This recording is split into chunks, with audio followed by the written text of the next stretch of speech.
Buen día a todos. Vamos a dar entonces desarrollo al caso clínico número 14 del 2024 del posgrado de infectología de la Universidad Nacional. Para hoy tenemos el caso de un paciente masculino de 27 años, natural y procedente de Bogotá, que se dedica a hacer guardia de seguridad. El paciente consulta por diarrea y fiebre, consiste en un cuadro clínico de 15 días de evolución, de deposiciones líquidas sin moco ni sangre, que cuantifica entre 3 a 5 al día, sin relación con la ingesta de alimentos, asociado a distensión abdominal y a dolor tipo cólico en mesogastrio. Refiere además que 3 días antes de consultar por urgencias se presentó un pico febril cuantificado en 39 grados y empezó a presentar náusea asociada al cuadro. El paciente tiene como antecedente sífilis tratada hace un año. Es un paciente que convive con el virus de inmunodeficiencia humana desde hace 16 meses. Inicialmente en el momento del diagnóstico con alrededor de 250 CD4 y un mes antes de la consulta por urgencias en su programa donde le hacen seguimiento, le habían hecho paraclínicos de control con un recuento de CD4 de 365 y una carga viral indetectable. Está en tratamiento con tenofovir, emtricitabina y darunavir, ritonavir hace aproximadamente 12 meses. Inicialmente había estado con tenofovir, emtricitabina y efavirenz, con un cambio realizado por ingreso a horarios nocturnos en su trabajo. Refería también vida sexual activa, sin preservativo, relaciones sexuales con una única persona que era pues su pareja estable desde hace un año. A la revisión por sistemas negaba pérdida de peso y diaforesis nocturna, y pues negaban en general otros hallazgos en otros sistemas. Y al examen físico de ingreso se documentó tendencia a la taquicardia con 97 latidos por minuto, sin otras alteraciones significativas en los signos vitales, y adicionalmente se documentó mucosa oral seca y dolor leve a la palpación en mesogástrico. Se hicieron algunos exámenes al ingreso con un hemograma que estaba normal, una proteína C reactiva elevada en 11.1 miligramos por litro, sin compromiso de la función renal, y se hizo un coproscópico en el que se detectaron quistes de blastocistitis hominis, sin leucocitosis, sin sangre oculta tampoco pues positiva. Como parte del estudio entonces se decidió tomarle un panel molecular con aislamiento de una Giardia lamblia. Al paciente se le terminó dando tratamiento con tinidazol y se le dio salida pues para continuar sus controles por su programa de atención. Teniendo en cuenta entonces este aislamiento, este hallazgo en el film array, el tema planteado para revisión de hoy es la giardiasis. La Giardia entonces es un protocolo, un protozoario, flagelado, que inicialmente fue descrito por Anton van Leeuwenhoek en 1681. Recordamos a Anton van Leeuwenhoek como pues el padre de la microbiología, y que dentro de sus muchas actividades digamos que diseñó algo así como el primer microscopio mediante la modificación de varios lentes. La Giardia entonces es el protozoo intestinal humano pues que se describe como con mayor prevalencia a nivel mundial. Es un protozoario que es cosmopolita y se ha descrito que puede infectar desde anfibios hasta mamíferos. Respecto al nombre de este parásito, digamos que no hay un consenso respecto al nombre. Uno lo encuentra en la literatura como Giardia lamblia, Giardia duodenalis o Giardia intestinalis. El nombre inicial de Giardia lamblia obedece al, digamos, como reconocimiento a los estudios que hizo Willem Dusan Lambol, que fue un médico nacido en República Checa, que vivió hacia el siglo XIX. Fue reconocido inicialmente porque pues fue la primera persona, pues digamos después de Van Leeuwenhoek, que hizo una descripción ilustrada de la Giardia. Inicialmente lo denominó como cercomonas intestinales. Esto fue hacia 1859. Posteriormente en 1888 el nombre del parásito cambió a Lamblia intestinalis, y en 1915 ya recibe el nombre de Giardia lamblia. Digamos, este nombre del género de Giardia es también en honor a los trabajos que realizó Alfred Mathieu Giard, que fue un zoólogo francés que también pues dentro de sus muchos trabajos tuvo pues digamos grandes aportes a la descripción de este parásito. En cuanto, pues digamos que la denominación de intestinales o duodenales pues hace referencia al sitio donde suele encontrarse pues en los distintos, digamos, huéspedes que tiene. La clasificación también ha sufrido varias modificaciones a lo largo del tiempo. Digamos que a lo largo de la historia es interesante pues ver cómo ha ido avanzando el estudio de este parásito. Inicialmente se pensaba que era uno de los primeros eucariotas, uno de los eucariotas más primitivos que se habían encontrado, porque cuando se evalúa, digamos, la estructura celular del protozoario, se ve que, o se ha encontrado que dentro de pues carece varios de los organelos típicos de los eucariotas, solamente consta de un retículo endoplásmico, tiene núcleo, tiene estructuras que se denominan mitosomas, que se consideran como remanentes de las mitocondrias, y tiene vacuolas periféricas, son los únicos organelos que tiene, y en su etapa de quiste tiene otro organelo adicional que se denominan vesículas específicas de la enquistación. Inicialmente por eso se pensaba que era de los eucariotas, digamos, más primitivos, pero los estudios han ido mostrando que probablemente este parásito evolucionó más bien como hacia, digamos, la no expresión o la no necesidad de estos organelos, más de que, digamos, siempre haya tenido pues escasez con esos otros organelos. En cuanto a la clasificación, también ha presentado pues una evolución en el tiempo. Inicialmente se hacía una clasificación basándose en la especie o en el huésped al que infectaba, teniendo en cuenta que los estudios iniciales mostraban una frecuencia relativamente baja de infecciones cruzadas entre especies que se encontraban infectando, por ejemplo, conejos u otro tipo de mamíferos con los humanos. Posteriormente, ya con los avances también en la tecnología, cuando hubo una mayor disponibilidad de la microscopía de luz, se clasificó después solamente en 3 especies, que son las que ven ahí en la diapositiva: Giardia agilis, Giardia muris y Giardia duodenalis. Teniendo en cuenta las diferencias, digamos, marcadas a nivel morfológico con estos estudios. Ya luego, con la disponibilidad de la microscopía electrónica, se empezaron a ver diferencias pues que no se lograban ver con la microscopía de luz, y eso permitió una mayor discriminación de las especies, generando, digamos, esta clasificación inicial también como muy dependiente del huésped al que infectaba. Vemos acá pues diferentes especies en anfibios y en otros tipos de mamíferos, y pues acá, digamos, la que se atribuye o la que se asocia más a la infección en humanos, que sería la Giardia duodenalis, pues para la denominación que escogieron los autores de esta revisión. Y ya finalmente, con los métodos moleculares, sobre todo con estudios de secuenciación de genes constitutivos y del estudio de los fragmentos de restricción de longitud polimórfica, la clasificación que uno encuentra, digamos, más actualizada es por genotipos, encontrando que, digamos, los más asociados a la infección en humanos son el genotipo A y el genotipo B. Principalmente el genotipo A. En cuanto a particulares de ese genotipo A, se plantea que son infecciones, digamos, de origen zoonótico, se han encontrado pues en algunos animales, mientras que el genotipo B sí está pues digamos mucho más asociado a la infección en humanos, aunque también pues está descrita en otros mamíferos. Y los otros genotipos pues ya tienen, digamos, mayor asociación con otros huéspedes, aunque también hay reportes de hallazgo de estos otros genotipos en estudio pues de muestras de materia fecal en humanos.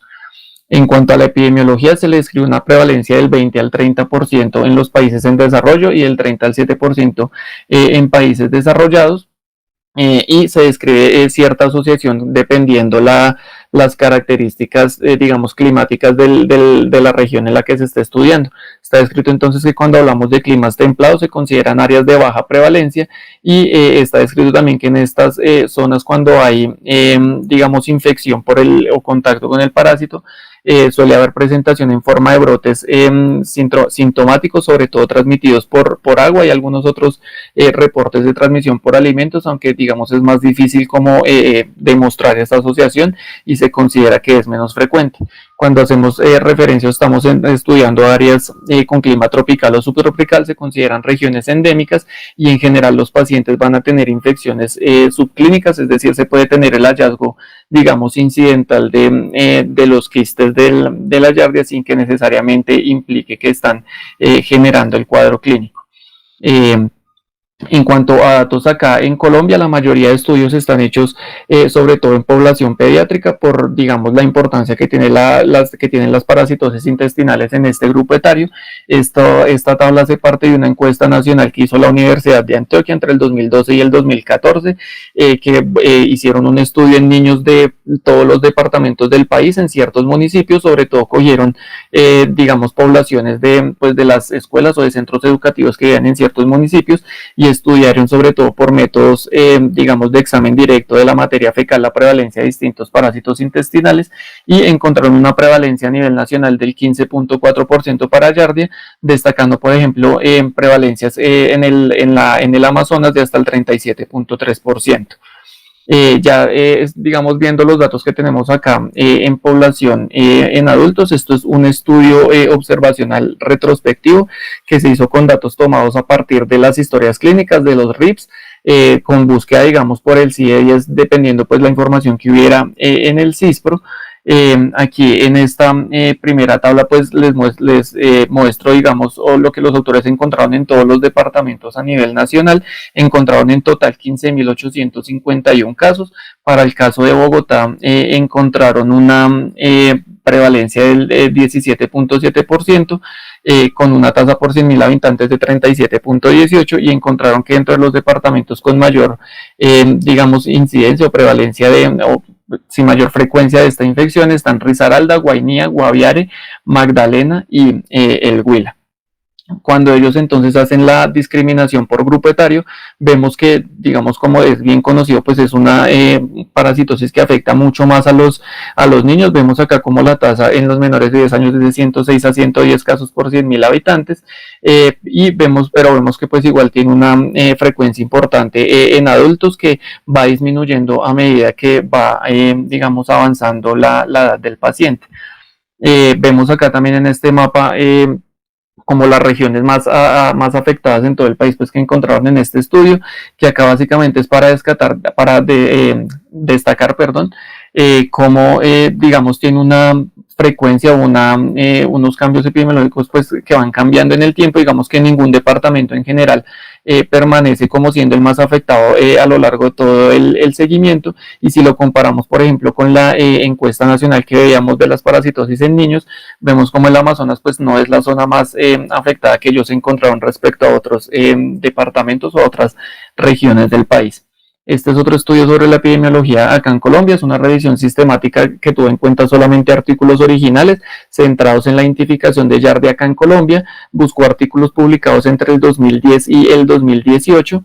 Y ellos terminaron incluyendo pues para el análisis 23 artículos. Hay que tener en cuenta que ellos solamente tomaron publicaciones en revistas indexadas en Saimago, lo cual pues digamos tiene cierto sesgo de publicación, pero lo que ellos encuentran, y la razón para mostrarles esto, es que ellos ya toman en cuenta, digamos, estudios que hacen la diferenciación de la búsqueda de la Giardia por métodos moleculares respecto a métodos de examen directo de las heces.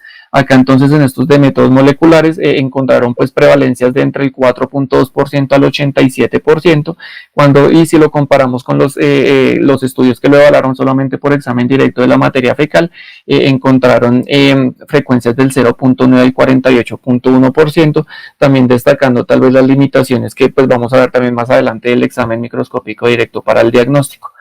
Como factores de riesgo hay varios descritos, digamos que no todos son transversales en toda la literatura que uno encuentra, pero en general se describe que el contacto directo e indirecto pues con materia fecal, sobre todo pues con malas prácticas de higiene, se asocia a la infección, algunos estados de inmunodeficiencia, sobre todo las deficiencias de inmunoglobulinas y la infección por VIH en algunos estudios ha mostrado pues mayor asociación, tener relaciones sexuales no protegidas, sobre todo en el contexto de pacientes de hombres que tienen sexo con hombres, haber tenido viajes pues internacionales, que eso es pues más de literatura, sobre todo de países digamos de altos ingresos, también haber estado expuesto a guarderías o pues a niños que frecuenten las guarderías, nadar o haber tenido contacto con, digamos, cuerpos naturales hídricos, tener enfermedades gastrointestinales crónicas, el uso de antibióticos, la fibrosis quística y la clorhidratia. Sobre todo acá destacar que cada vez hay más publicaciones que asocian un mayor riesgo con el consumo de inhibidores de la bomba de protones. En cuanto al ciclo de vida, Vemos entonces acá iniciando por la etapa quística. El quiste pues es la etapa ambientalmente estable de este parásito. Son formas que miden entre 7 por 7 a 10 micras. Tienen dos capas en su pared, que es lo que les da como la resistencia a las digamos distintos retos que podrían tener ambientalmente. Son estructuras que constan de 4 núcleos, a diferencia de los trofozoitos que tienen 2 núcleos, y se describe que metabólicamente tienen digamos una tasa metabólica que es el 10 al 20% de la que se ven los trofozoitos. Se ha descrito que pues, el quiste sobrevive sobre todo en ambientes, en escenarios fríos y con alta humedad, a lo cual se ha atribuido que sobre todo en países que tienen pues digamos las estaciones más marcadas haya una mayor prevalencia, por ejemplo en Estados Unidos, en los estados del norte respecto a los del sur. Una vez entonces pues los quistes en general pues son los que contaminan pues las fuentes hídricas o los alimentos que van a generar la infección, y luego de eso entonces con distintos estímulos que sobre todo se van a dar con el paso por cuando se llega al pH alcalino del intestino delgado pues a nivel duodenal, y cuando hay contacto con las sales biliares se produce una apertura en uno de los polos del quiste, por el cual van a emerger los flagelos que vemos acá en esta gráfica, y pues que se digamos caracterizan morfológicamente a este parásito, y se sufren ciertos cambios también a nivel del citoesqueleto. Hay digamos una división en el quiste y se generan 4 trofozoitos, cada uno pues de los cuales va de entre 2 a 4 trofozoitos, cada uno de los cuales va a tener pues 2 núcleos, a diferencia de los 4 que tenía la etapa quística. Digamos que en cuanto al resto del ciclo de vida del parásito, los trofozoitos se van a dividir por fisión binaria longitudinal, permanecen en la luz intestinal. Algunos parásitos, digamos de estos nuevos parásitos que se producen en esta fisión van a ejercer digamos el efecto, se van a adherir al epitelio intestinal, y son los que van a generar enfermedad, y otras de los productos pues de esta división van a sufrir un proceso de enquistación, en el que pues para que se permita la salida por la materia fecal y se perpetúe pues la transmisión. En cuanto a la fisiopatología, se considera que pues digamos la fisiopatología es multifactorial, hay varios mecanismos implicados. Está descrito por ejemplo el acortamiento difuso de las microvellosidades con inhibición de las enzimas que se encuentran en los bordes en cepillo, que eso está dado por la unión digamos directa del parásito al epitelio y por la presencia de los linfocitos CD8.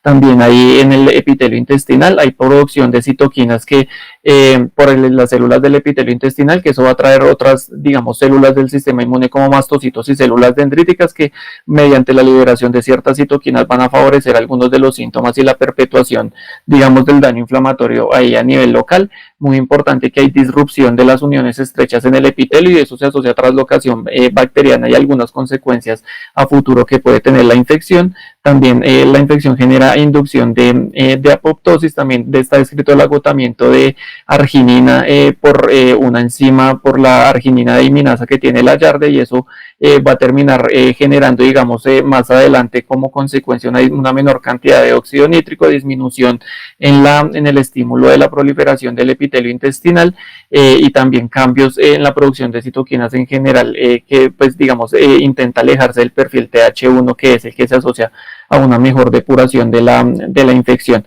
Se asocia también a hipermotilidad intestinal, a hiperplasia de las criptas y aumento de la secreción de moco, que después va a terminar generando como un agotamiento de ese moco. También se describen cambios en la microbiota intestinal. Hay estudios que muestran que los pacientes que tienen infección sintomática tienen una mayor cantidad de especies de Prevotella respecto a gamma proteobacterias, que son digamos las que normalmente tenemos y las que nos aseguran como un equilibrio intestinal. Otros aspectos respecto a la fisiopatología son lo que encontramos en la literatura como productos secretores excretados, que consisten sobre todo en proteasas de serina y cisteína, que ejercen pues muchas de los papeles de los hallazgos fisiopatológicos que describíamos en la diapositiva anterior. Sobre todo se les ha descrito un papel en la degradación de la capa de moco. Están descritos también estos BSPs, que son proteínas con pues variación, proteínas de variación, que digamos se le ha descrito como papel en la yarda de una evasión de la respuesta inmune pues por el cambio antigénico mientras está ahí en el epitelio. Y muy importante tener en cuenta las respuestas sobre todo TH2 y TH17, que se asocian a un adecuado control para la infección. Clínicamente, entonces, el periodo de incubación es de 1 a 14 días, con un promedio de 7 días. Puede generar infecciones asintomáticas o generar incluso infecciones crónicas con secuelas posinfecciosas.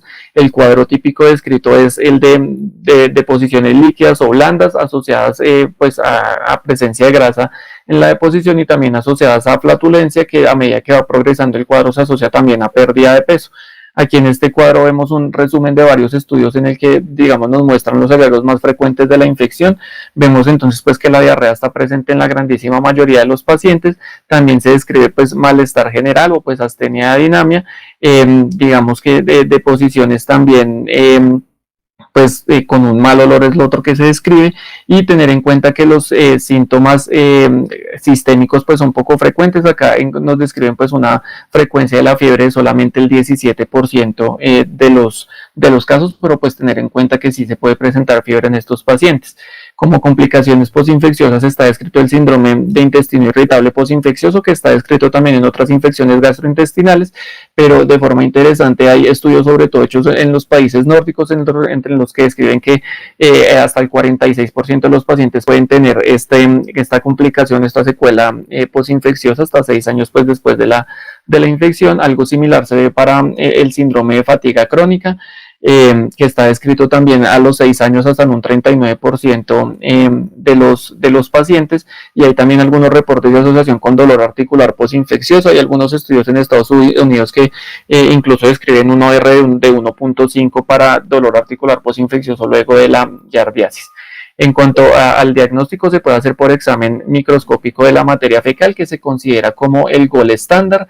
La idea entonces es que buscan pues la detección de quistes y trofosoditos, y el rendimiento pues va a depender de si, digamos, del tratamiento que se le da a esa muestra a la materia fecal y el número de muestras analizados. En la literatura uno encuentra que el hecho de tomar muestras seriadas sí puede aumentar el rendimiento diagnóstico. Se describe que cuando se analiza una muestra se puede diagnosticar entre el 60 al 80% de los casos, cuando se aumenta 2 muestras entre el 80 al 90%, y cuando se aumenta a 3 muestras puede ser incluso por encima del 90%. Entonces, en cuanto a los métodos de examen directo, hay varios descritos, como la suspensión en solución salina al 85%, que tiene como ventaja que, digamos, permite la viabilidad de los trofosoditos y permite que los trofosoditos se muevan, y esto facilita la identificación. O hay otros métodos, digamos, en los que se fijan la muestra. Este método SAF, que es de sodio, acetato y formalina, digamos que va a favorecer, digamos, el tratamiento de la muestra, pero tiene como desventaja que ya no permite pues la movilidad de los trofosoditos para facilitar el hallazgo. Están descritos también métodos de concentración que están diseñados para separar, en este caso, pues los quistes del protozoo del resto de los detritos de la materia fecal. Se describen en general métodos de flotación y de sedimentación. Y está descrito también esto que se llama el enterotest, que consiste en una cápsula gelatinosa, digamos, amarrada pues a un nylon, que la idea es que el paciente pues deglute esa cápsula. Eso queda pues fijado pues por la cuerda a la que tiene. La idea es dejar el dispositivo de esa cápsula al menos 4 horas, con el objetivo de que vaya recogiendo secreciones del intestino delgado. Luego se saca esa cápsula y se evalúa pues se evalúan esas secreciones al microscopio. Hay algunos estudios que describen que aumenta pues la detección sobre todo de trofosoditos, y se le describe una sensibilidad a este método del 70%, aunque pues esto no es muy claro en la literatura y uno no lo encuentra como en todos los artículos. También se puede hacer inmunodiagnóstico. Está descrita la descripción, pues, la detección de anticuerpos. Esto pues todavía no hay pruebas comerciales, pero se ha visto sobre todo en rendimiento de la IgA en saliva, o de la IgG y la IgM en suero. Lo que sí se usa mucho es la detección de antígenos, sobre todo a nivel de materia fecal, que tienen como objetivo el GSA65, que es el Giardia Stool Antigen, que pues es un antígeno que está presente en quistes y en trofosoditos, lo cual pues digamos nos aumenta pues el rendimiento. Y lo otro son las pruebas moleculares, que hay pues pruebas de PCR única o PCR múltiplex. Aquí en esta tabla pues están los diferentes rendimientos de estas pruebas diagnósticas. Vemos que el del examen directo puede ser tan bajo como el 34.7%. Cuando se digamos combina con métodos de concentración puede subir hasta el 65%.